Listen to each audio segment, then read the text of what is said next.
अलैक्म students. आज हम chapter number 10 matric class general properties of waves के हवाले से लेक्चर लेके मौजूद हैं। स्टूडेंट, ये चैप्टर है, हम कोशिश करेंगे कि इस चैप्टर की जो है मैक्सिमम आर्टिकल्स को इस चैप्टर के मैक्सिमम आर्टिकल्स को हम अपनी इस वीडियो में कवर करें। इम्पॉर्टेंट आर्टिकल्स हैं, चीज़ें इंपॉर्टेंट हैं, इसलिए ज़रा तवज्जो से आप लोग इन चीज़ों को फॉलो कीजिएगा। सबसे पहले हम बात करते हैं वेव की। वेव क्या होती है? देखिए फ्रेंड्स, वेव जो है वो दरअसल एक मेथड है एनर्जी को किसी मीडियम के एक पॉइंट से दूसरे पॉइंट तक ट्रांसफ़र करने का। लेकिन इसमें ख़ास बात ये होती है कि एनर्जी तो ट्रांसफ़र हो रही होती है, लेकिन मैटर ट्रांसफ़र नहीं हो रहा होता। मैटर अपनी जगह रहते हुए वाइब्रेटरी मोशन अंजाम दे रहा होता है। सिर्फ या तो वो अपनी जगह रहते हुए वेव की डायरेक्शन के परपेंडिकुलरली ऊपर नीचे मूव कर रहा होता है, या वेव की डायरेक्शन के अलोंग आगे पीछे हरकत कर रहा होता है, लेकिन अपनी जगह से वो ट्रांसफ़र नहीं होता, एनर्जी ट्रांसफ़र हो रही होती है। चुनाचे wave is a method by which energy is transferred from one point of the medium to the other without transfer of matter. तो this is definition of wave. चले हम इसको लिख भी लेते हैं। देखें, इसको हम इस तरीके से लिखेंगे कि wave is the method of transfer of energy from one point of the medium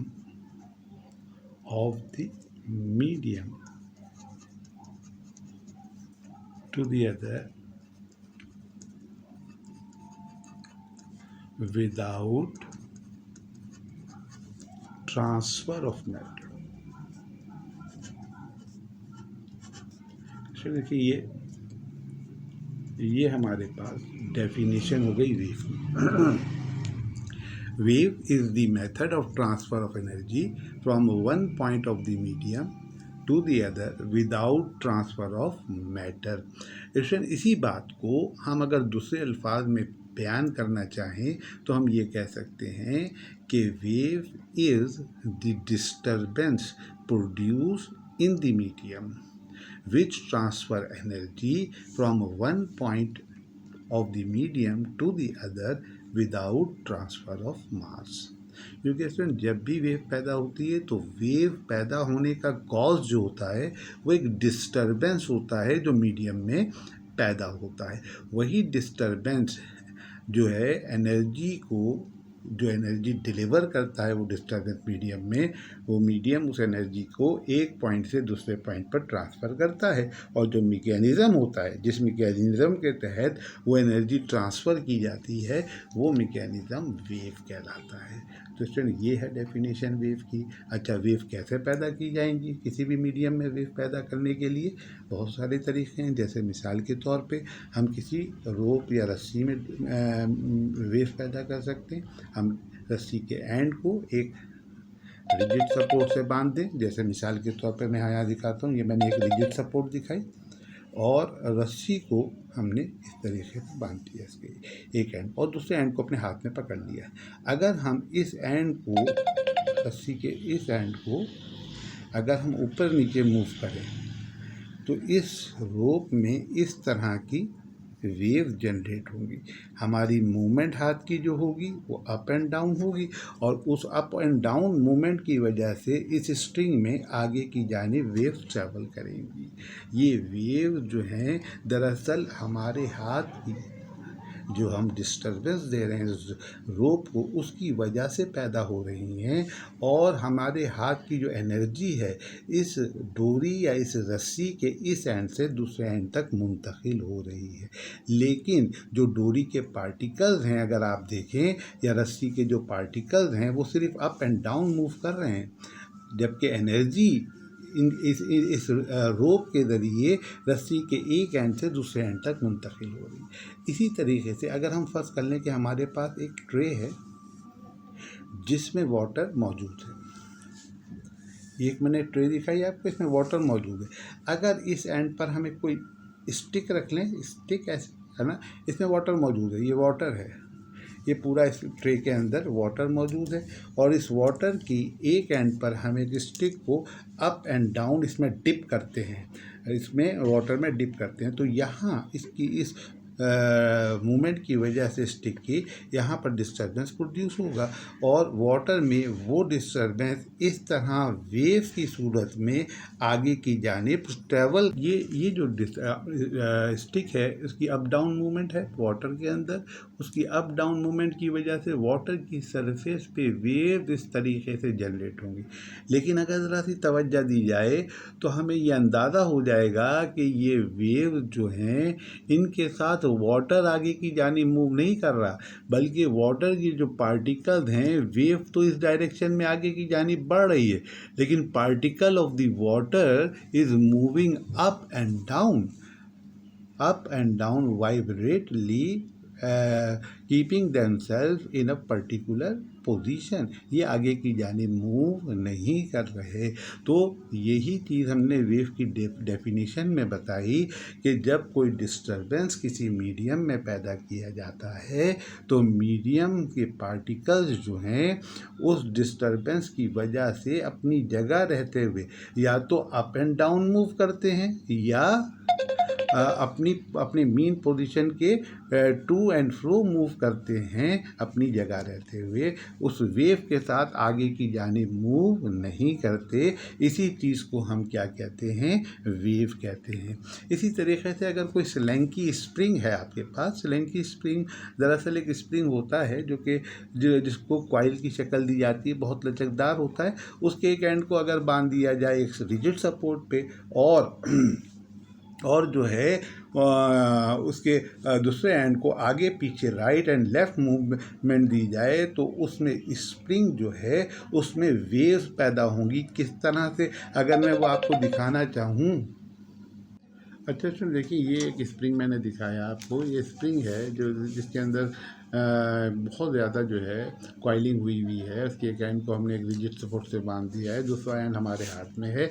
अगर हम इस एंड को आगे पीछे मूव करें तो स्प्रिंग का एक पोर्शन जो है वो उसकी कॉइलिंग करीब आ जाएगी, और जब हम पीछे की जानिब ले जाएंगे तो स्प्रिंग के एक हिस्से में कॉइल दूर हो जाएंगे।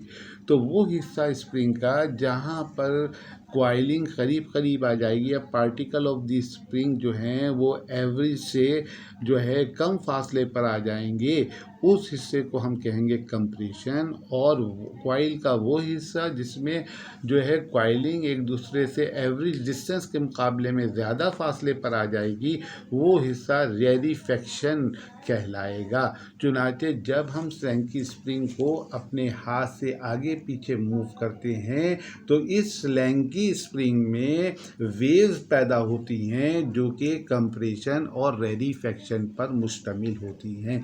कंप्रेशन स्प्रिंग के उस हिस्से को कहते हैं जहां पर कॉइलिंग कंप्रेस हो जाती है, करीब आ जाती है, वो हिस्सा कंप्रेशन कहलाता है। और कॉइल का वो हिस्सा जहां पर कॉइलिंग एक दूसरे से एवरेज डिस्टेंस के लिहाज से ज़्यादा फासले पर आ जाती है, वो हिस्सा रेरिफेक्शन कहलाता है। चुनांचे ये वेव्स कंप्रेशन और रेरिफेक्शंस पर मुश्तमिल होती हैं। साउंड वेव भी हमारी जब एयर से ट्रेवल करती हैं तो वो इसी तरीके से कंप्रेशन और रेरिफेक्शंस पर मुश्तमिल होती हैं। यही वजह है कि साउंड वेव को हम कंप्रेशनल वेव भी कहते हैं और इनकी नेचर लॉन्गिट्यूडनल होती है। तो स्टूडेंट्स देखिए, वेव के हवाले से हमने ये बातें कर ली। इसके अलावा हमारे इस चैप्टर में रिपल टैंक का एक आर्टिकल मौजूद है। रिपल टैंक दरअसल एक इंस्ट्रूमेंट है जिसके ज़रिए हम वेव मोशन को स्टडी करते हैं। वेव मोशन को स्टडी इस तरह से करते हैं कि रिपल टैंक में, जैसे मैंने आपको ये बताया है कि एक ट्रे ऑफ वाटर है जिसमें वाटर मौजूद है। ये इसका बेस शीशे का बना हुआ होता है और उसके अंदर पानी भरा हुआ होता है और ये किसी स्टैंड पे लगी हुई होती है। जिस तरीके से मेज़ का या टेबल का स्टैंड होता है उसके ऊपर ये ट्रे रखी हुई होती है और नीचे हम एक स्क्रीन लगा देते हैं और उसके ऊपर एक बल्ब लगा देते हैं। इसमें ये पूरा सेटअप जो है ये रिपल टैंक कहलाता है। अच्छा, रिपल टैंक में अगर हम कोई स्टिक बिल्कुल इसी तरीके से वाटर में डिप करें, वाटर में डिस्टर्बेंस पैदा होगा और वो डिस्टर्बेंस वेव को प्रोड्यूस करेगा। वो वेव वाटर की सरफेस पे इसी तरीके से ट्रेवल करेंगी जैसा कि हमने आपको इस फिगर में दिखाया है। नीचे जब स्क्रीन लगा हुआ होगा और उस स्क्रीन पर लाइट जब इसके ऊपर से पड़ेगी तो लाइट जब क्रेस्ट के ऊपर पड़ेगी तो क्रेस्ट लाइट को एक पर्टिकुलर पॉइंट पर फोकस कर देंगे। तो स्क्रीन पर वो जगह जहाँ पर क्रेस्ट होगा वहाँ आपको एक ब्राइट फ्रीक्वेंसी नज़र आएगी और जहाँ पर क्रेस्ट होगा वहाँ लाइट डाइवर्ज हो जाएगी और वहाँ पर आपको उसके मुकाबले में डार्कनेस नज़र आएगी। चुनांचे नीचे लगे हुए स्क्रीन पर ब्राइट फ्रिंजेस और डार्क फ्रिंजेस आपको आगे की जानिब वेव की डायरेक्शन में मूव करती हुई नज़र आएंगी। तो स्टूडेंट ये पूरा सेटअप रिपल टैंक कहलाता है जो कि स्टडी ऑफ वेव प्रोवाइड करता है। इसके ज़रिए हम वेव का वेवलेंथ निकाल सकते हैं, वेव की स्पीड मालूम कर सकते हैं, वेव की फ्रीक्वेंसी मालूम कर सकते हैं, इंटरफेरेंस ऑफ लाइट की स्टडी कर सकते हैं, reflection of light and refraction of water wave, diffraction of water wave और रिफ्लेक्शन ऑफ वाटर वेव की स्टडी हम रिपल टैंक के ज़रिए बआसानी कर सकते हैं।